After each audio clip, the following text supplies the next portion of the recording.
Seal the chamber, the lead archaeologist said without looking up. No human touches this wall until we figure out who vandalized it. The words echoed through the silent excavation dome, and for a long second nobody moved. Dr. Caleb Morrison stood just outside the circle of floodlights with a scanner hanging loosely from his hand, wondering if he had heard that correctly. Vandalized. That was the only explanation anyone in the room was willing to accept. After all, the ruins beneath Ver 9 had been dated at more than 2 million years old. Humanity had barely become a spacefaring civilization by comparison. There was simply no universe where a human name belonged inside the oldest structure ever discovered. The excavation site stretched nearly a quarter-mile beneath the planet's cracked surface. Massive black stone pillars disappeared into darkness above them, their polished faces untouched by erosion despite an age that should have reduced them to dust. Every previous survey had failed to identify the language carved across the walls. Hundreds of scholars from dozens of civilizations had spent the better part of 6 years arguing over theories, publishing papers, and destroying one another's reputations. Then Caleb had arrived 3 days earlier as nothing more than an outside consultant specializing in extinct writing systems. Nobody expected him to contribute much. Humans rarely appeared in serious discussions about galactic history. Professor Sareth Vaughn certainly did not. The respected alien historian folded all 4 of his hands behind his back and stared at the illuminated inscription with open irritation. "Run the scan again," he ordered. "The translation matrix has failed." One technician cleared his throat. "Sir, we've already repeated it 12 times.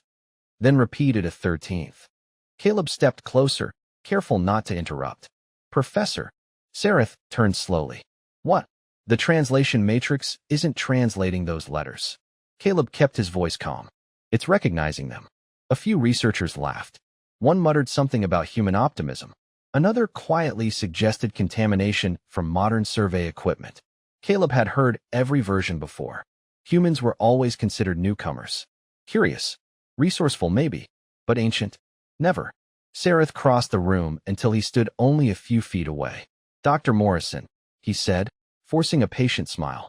"Do you honestly expect this council to believe that someone named Jonathan Hale carved his name into a monument built before your species discovered agriculture?" Caleb looked back at the wall. The letters were unmistakable. Not symbols that resembled English. Actual English. Clean. Precise. Familiar. Jonathan Hale. He felt an uncomfortable knot tighten in his stomach. The name wasn't famous. It wasn't from any history book. It belonged to his own family tree. His grandmother had spent years tracing their ancestry, carefully preserving faded journals and handwritten records inside old cedar boxes back home in Vermont. Jonathan Hale appeared near the beginning of those records. Caleb remembered seeing the name as a teenager, wondering who the man had been. He had never imagined reading it inside a ruin older than civilization itself. "Doctor?" Sareth asked again. Caleb finally answered without taking his eyes off the stone. "That's not a translation error." The laughter faded almost immediately. Nobody liked the certainty in his voice. One of the younger researchers activated another imaging drone, letting blue light sweep across the inscription. Every scan returned exactly the same result. Jonathan Hale. Character integrity, 100%. Estimated age, over 2 million years. Sareth's jaw tightened. "Impossible," he whispered. Caleb wished he could agree. Instead, he slowly lifted his flashlight and aimed it toward the untouched darkness beyond the first pillar. Something caught the edge of the beam for less than a second. More lettering. More names. Hidden beneath centuries of dust, waiting for someone to notice them at last. Nobody spoke for nearly a full minute. The only sound inside the excavation chamber came from the low hum of survey drones drifting back and forth across the ancient wall, as if they, too, refused to believe what their sensors kept reporting. Professor Sareth Vaughn finally broke the silence with a sharp wave of one hand. "Shut every scanner down." The drones froze in midair. "We will restart the entire system from orbit," he continued. "Every calibration, every optical array, every database. I am not presenting corrupted data to the Academy." Caleb nodded once. "That is probably the right call." Sareth looked surprised. He had expected an argument. "You agree? If I were in your position, I would do exactly the same thing." Caleb rested his scanner against a nearby crate. Because if those names are real, everything you have taught for the last 200 years changes. Several alien researchers exchanged uneasy looks. Nobody wanted to say it aloud, but everyone in the room understood exactly what he meant. Galactic history rested on one assumption that had never been questioned. Humanity was one of the youngest intelligent civilizations ever admitted into the Council. Their technology was impressive for a developing species, but their past was considered painfully short. That belief had shaped textbooks, university lectures, political treaties, and even the way older civilizations spoke to humans.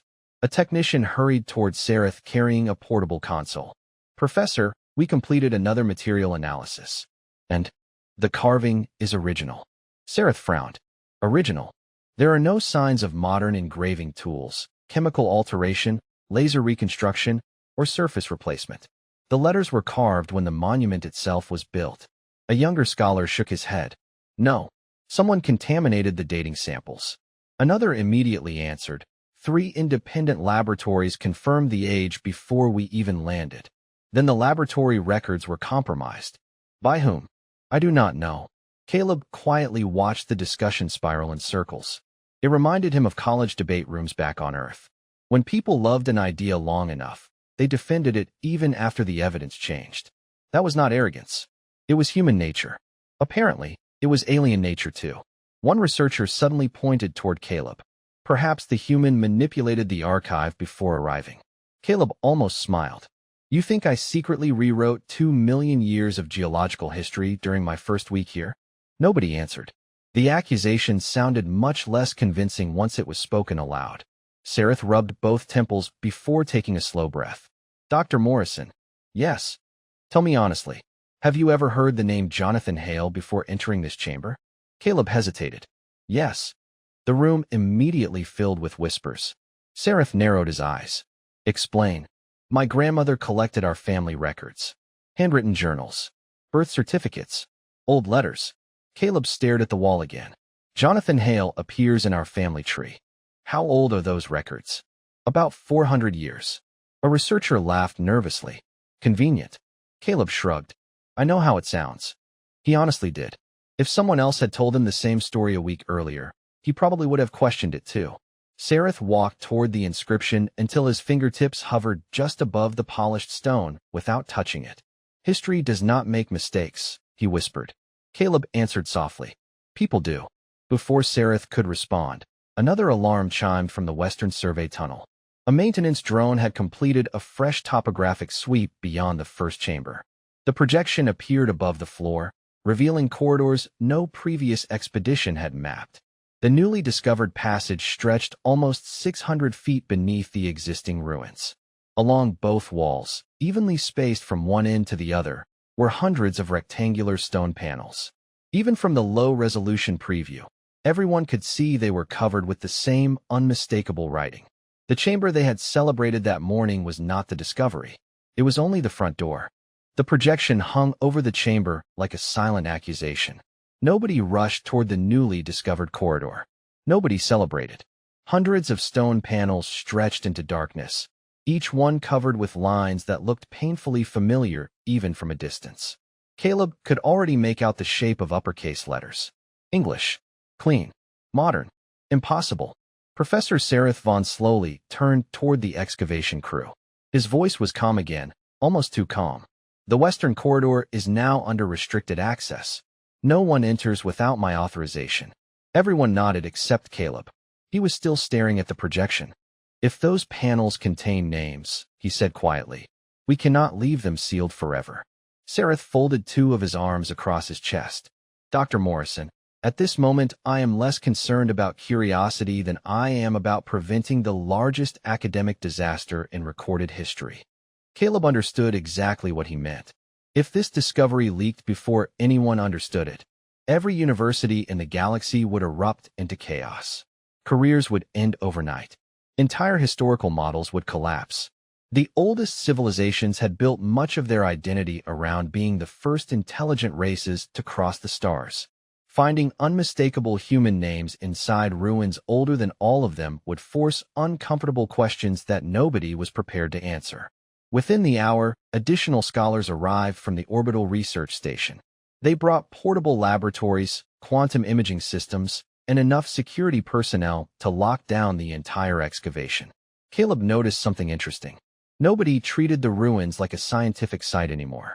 They treated them like evidence.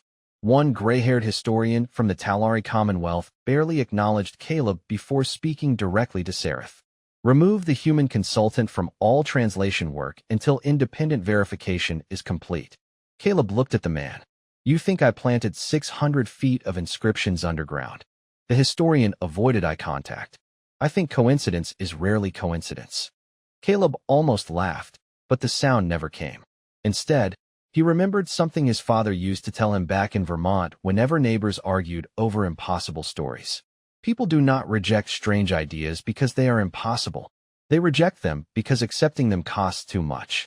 Looking around the room, Caleb realized that was exactly what was happening. These scholars were not protecting science. They were protecting the version of history that had given their lives meaning. Late that evening, after the official teams returned to the surface, Caleb remained inside the excavation dome reviewing old survey maps. One detail refused to leave his mind. Every previous expedition had described weak electromagnetic interference near the western corridor, yet nobody had explained its source.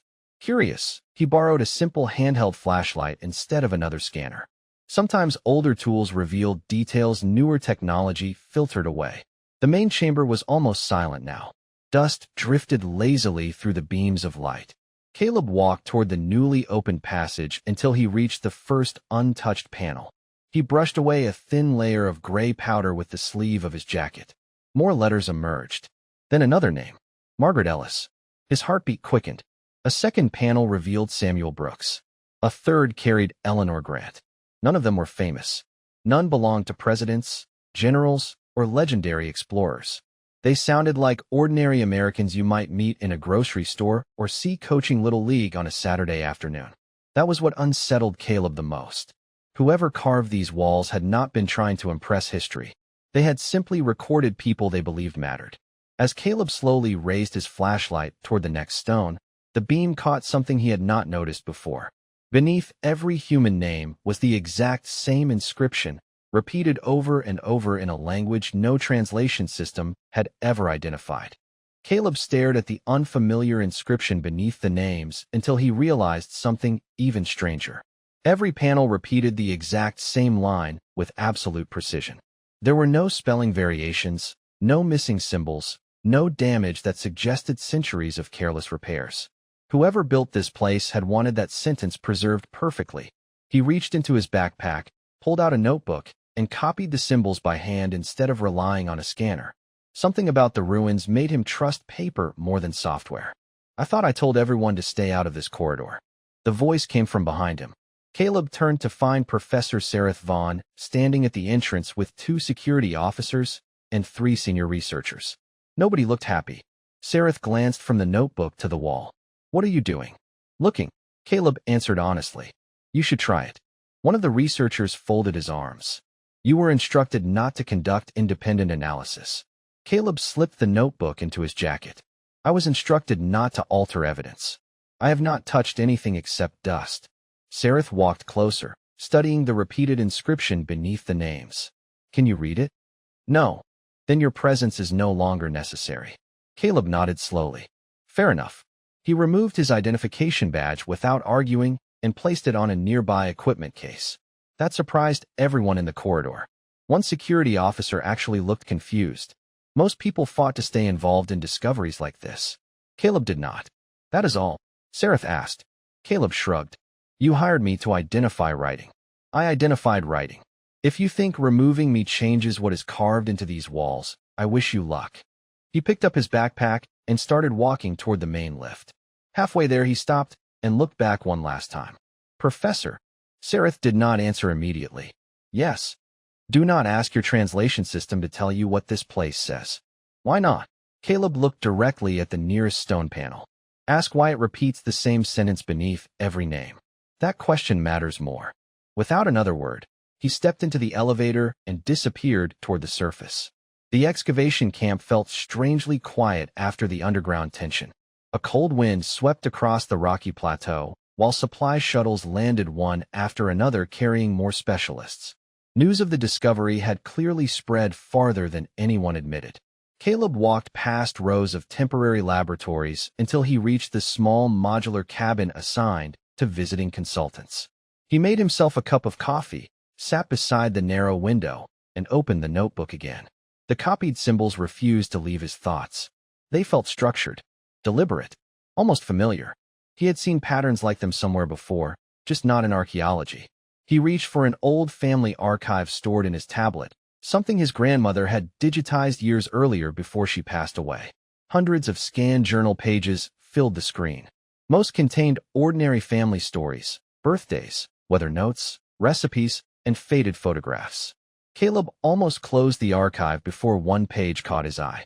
At the bottom of a handwritten letter dated nearly 100 years earlier sat a decorative symbol his grandmother had always called the Hale family mark. His breathing slowed. He zoomed in until the image filled the screen. It matched the first character beneath the ancient inscription almost perfectly. Caleb leaned back in his chair, suddenly aware that the room had become completely silent. If his grandmother had unknowingly copied a symbol from a monument older than every known civilization, then this mystery had stopped being academic. Somehow, without realizing it, his own family had been carrying a piece of the ruins for generations. Caleb barely slept. By sunrise, he had covered the small desk inside his cabin with handwritten notes, copies of family records, and sketches of the symbols beneath the ancient names. The more he compared them, the less he believed coincidence had anything to do with it. Around 7:30 in the morning, someone knocked twice on his door. Caleb opened it to find one of the younger excavation technicians standing outside, glancing nervously over his shoulder. "Dr. Morrison," she said quietly, "you probably should not be here." Caleb smiled. "Good morning to you too." She stepped inside and lowered her voice even further. "Professor Sarith ordered every translation system in the Western Corridor activated at the same time." Caleb frowned. "He ignored my advice." She nodded once. "Nothing translated." "That does not surprise me. That is not the problem." She swallowed. Every system crashed at exactly the same moment. Caleb grabbed his jacket without another question. They hurried across the camp while transport drones lifted equipment overhead. Nobody stopped him. Most people were too distracted by the growing confusion around the excavation site. Inside the command center, researchers crowded around a massive holographic display filled with error reports. Every translation program, regardless of manufacturer or species, had returned the same impossible response before shutting itself down. "Access denied. Biological confirmation required."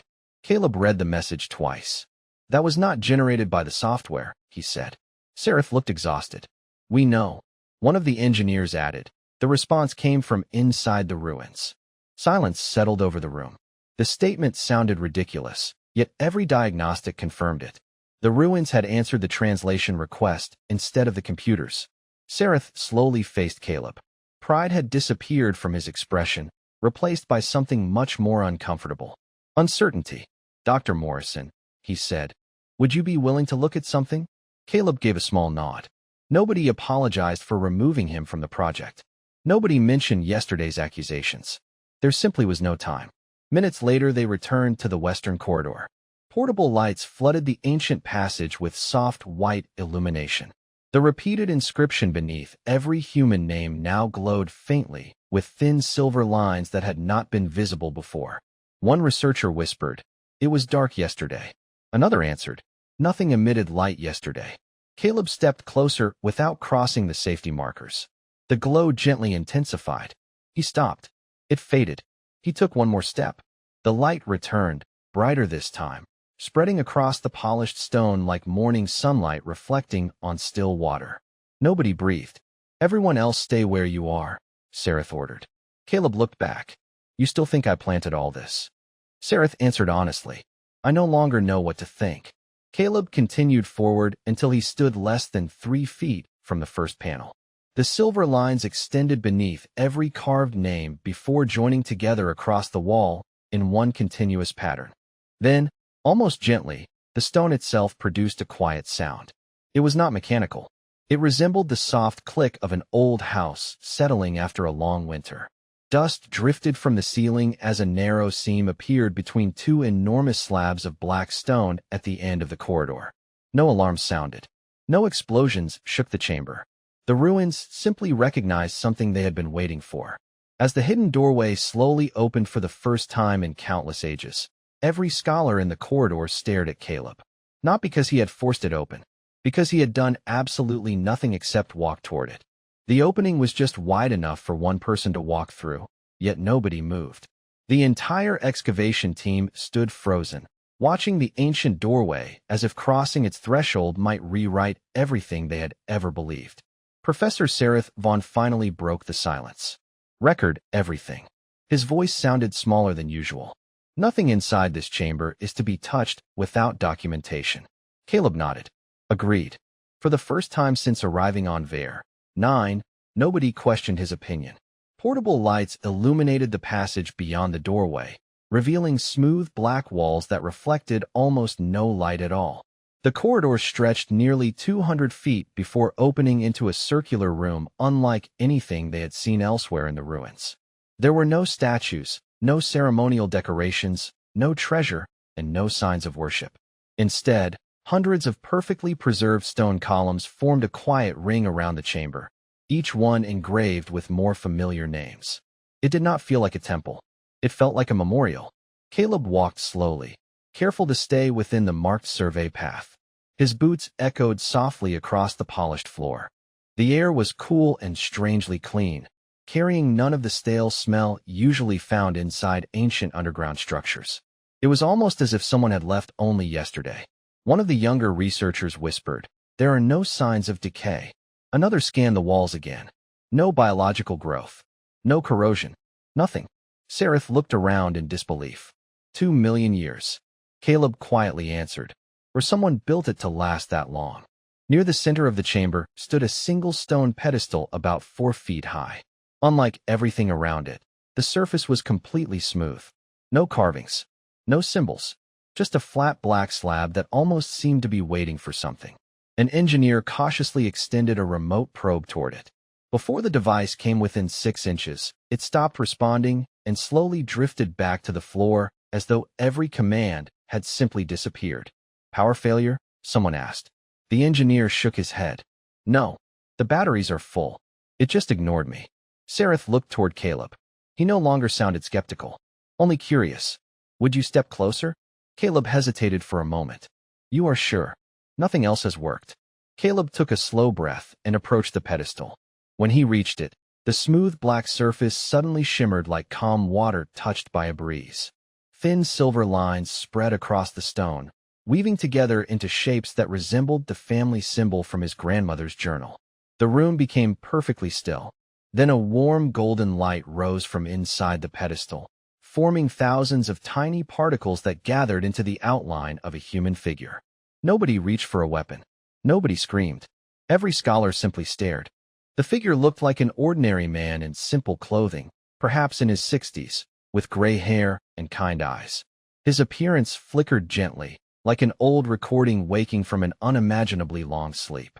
He slowly looked around the chamber before his gaze settled on Caleb. A faint smile crossed his face. "You took longer than we hoped," the man said in clear American English. Caleb felt every muscle in his body tense. The voice did not sound alien. It sounded familiar, warm, almost comforting, like someone speaking to family after a long trip home. Around him, the translation systems remained completely silent. They were not translating a foreign language. They simply recognized English as it was spoken. The man looked past Caleb toward the stunned scholars filling the chamber entrance, then smiled again with quiet relief. "Good," he said softly. "You did not come alone. That means they survived." For several long seconds, nobody answered him. Professor Sereth Vaughn stood motionless, his eyes fixed on the glowing figure as though every lecture he had ever given had suddenly become meaningless. Caleb finally found his voice. "Who are you?" The older man smiled with quiet patience. "The better question is who you are." Caleb frowned. "My name is Caleb Morrison." The figure nodded slowly. "Yes, I know. Your genetic signature confirmed your family line before you entered this chamber." A wave of uneasy whispers spread through the scholars behind him. One technician checked every instrument again. Nothing detected deception. Nothing suggested a projection generated by modern technology. Whatever stood before them had been waiting here for an unimaginable length of time. Professor Sareth stepped forward carefully. "I am Professor Sareth Vaughn of the Galactic Historical Academy." The figure turned toward him with genuine curiosity. "The Academy still exists?" Sareth hesitated. "It has existed for nearly 18,000 years. The old man smiled softly.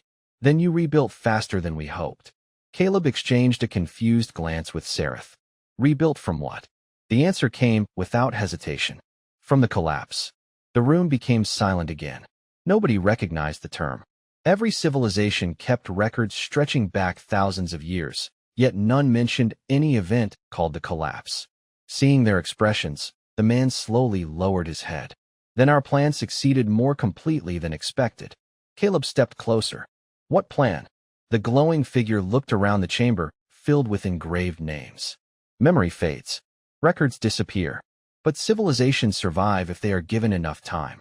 He gently placed one transparent hand against the nearest stone column. These people understood that. Caleb looked at the names surrounding him. Jonathan Hale, Margaret Ellis, Samuel Brooks, Eleanor Grant. Ordinary names. Ordinary people. Who were they? He asked quietly. Engineers. Teachers. Farmers. Physicians. Parents. The answer caught everyone off guard. Sareth blinked. Not admirals. Not rulers. The old man shook his head. No empire survives because of its rulers alone.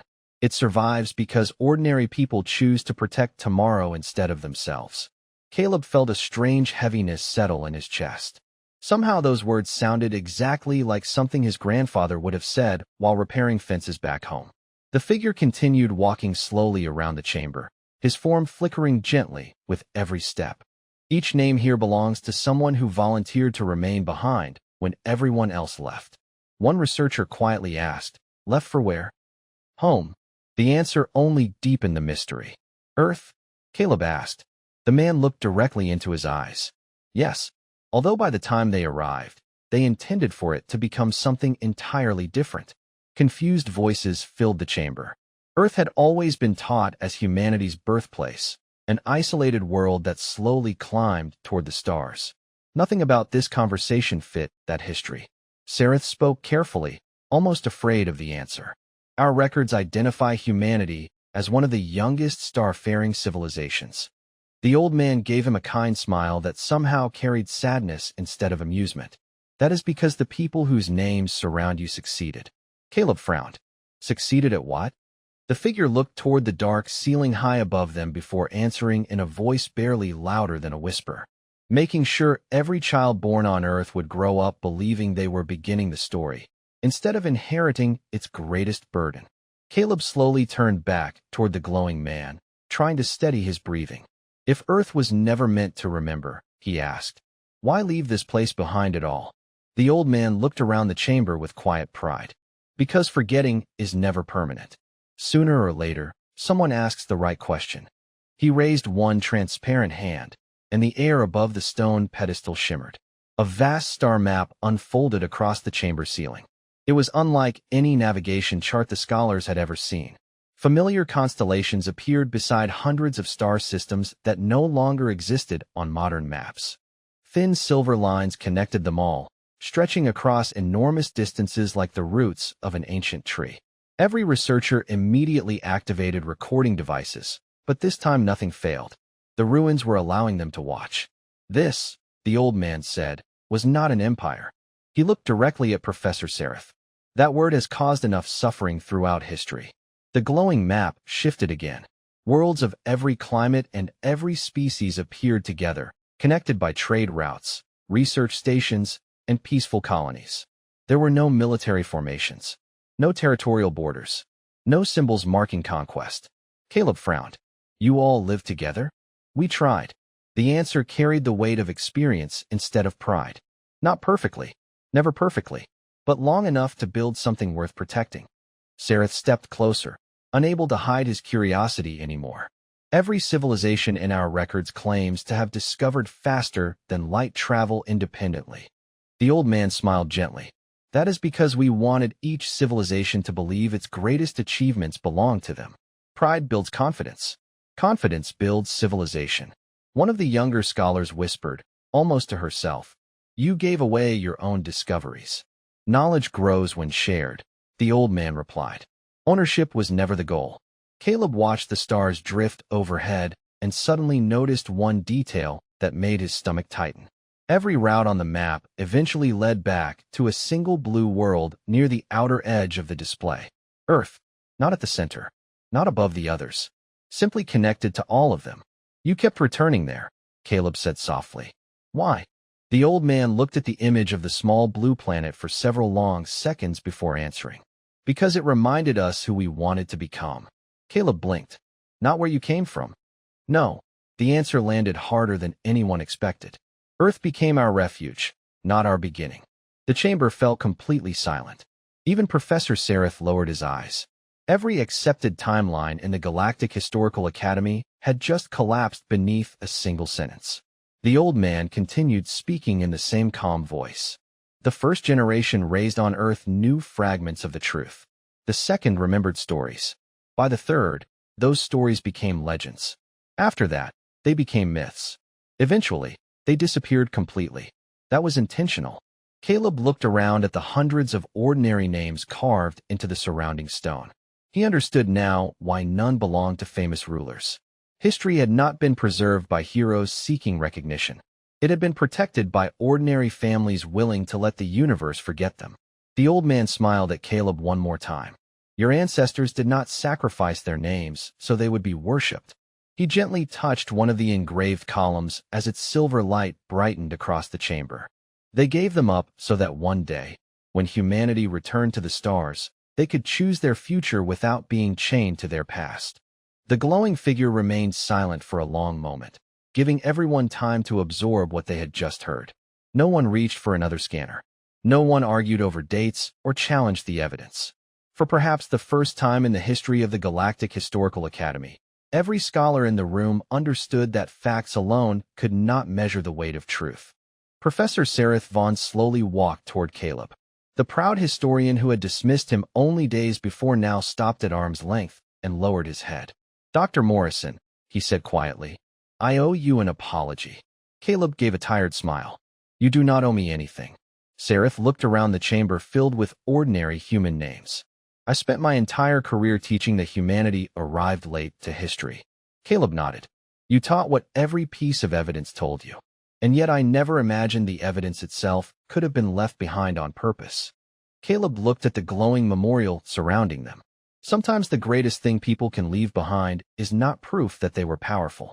Sometimes it is giving everyone else a chance to begin without fear. The old man smiled with quiet approval. "Now you understand." The golden light around his form began to grow softer. Tiny particles drifted away like dust floating through morning sunlight. Caleb noticed it immediately. "You are fading." "My task was never to stay forever," the old man answered. "I was only here to welcome whoever finally came home." Caleb felt an unexpected lump in his throat. There are still so many questions. The old man laughed gently, sounding like a grandfather enjoying one last conversation on a front porch. "There always will be. Every generation deserves the chance to discover something for itself." He looked toward the gathered scholars from worlds scattered across the galaxy. "Promise me one thing." Nobody spoke. Every eye remained fixed on him. "Do not use this place to prove that one civilization is greater than another." His voice remained calm, but every word carried quiet conviction. "If you leave here believing humanity was meant to rule the galaxy, then you have misunderstood everything these people gave their lives to protect. They did not preserve the future for one species. They preserved it for everyone." Professor Sereth slowly removed the insignia of the Galactic Historical Academy from his robe and placed it on the stone floor beside the nearest engraved name. "Then our history begins again today," he whispered. The old man smiled one last time. "No." He looked at Caleb with warm, familiar eyes. "Today your history becomes honest." The light surrounding his figure dissolved into thousands of tiny golden sparks that drifted upward before disappearing into the dark ceiling of the ancient chamber. The room became still again. Nothing moved except the soft silver glow beneath the names carved into the stone. Weeks later, when the discovery was finally presented before the Galactic Council, there were no speeches celebrating human superiority. There were no demands for power, territory, or recognition. Instead, the first page of the official report carried a single sentence approved by every civilization present. It read, "The oldest builders remembered were not those who sought to be remembered, but those who chose to be forgotten so others could build a better tomorrow." Caleb eventually returned to Vermont, where life looked almost unchanged. One quiet afternoon, he opened the old cedar box his grandmother had left behind. Inside was the faded family journal he had read countless times as a child. This time he noticed a handwritten note tucked between two worn pages. It simply said, "If kindness survives longer than your name, then your life was never truly forgotten." Caleb closed the journal, looked out across the rolling green hills, and smiled. For the first time, he understood that history is not measured by who stands at the beginning of the story. It is measured by who quietly makes sure the story can continue.